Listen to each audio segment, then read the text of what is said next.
In 52 days, join the general strike against the duopoly.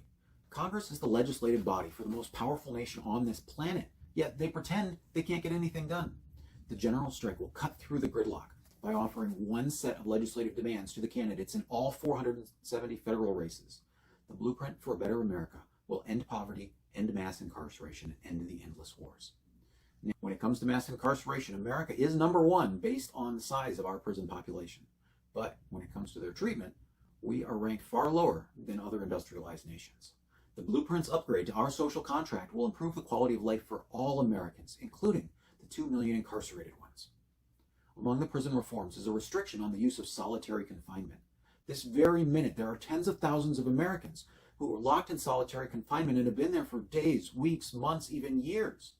And the idea that caging someone in a 6x9 room will somehow help them become a well-adjusted member of society has been proven wrong.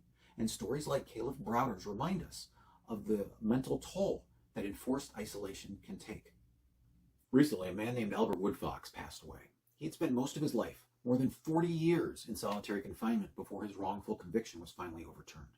Now, according to the United Nations, anything beyond 15 consecutive days is considered a form of torture. The blueprint will bring us up to the minimum standards of the international community, as well as enact other protections, like due process, before solitary confinement can be used to further deprive an incarcerated person of liberty. Another reform comes from the 2018 prison strike, the repeal of the Prison Litigation Reform Act. It was signed into law by Bill Clinton in 1996 as mass incarceration was gaining steam.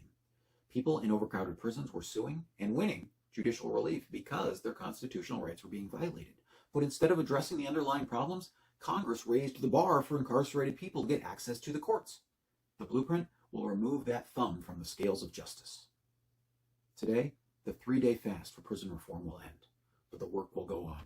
Join the general strike in 52 days, and we will make great strides towards the ideal of liberty and justice for all.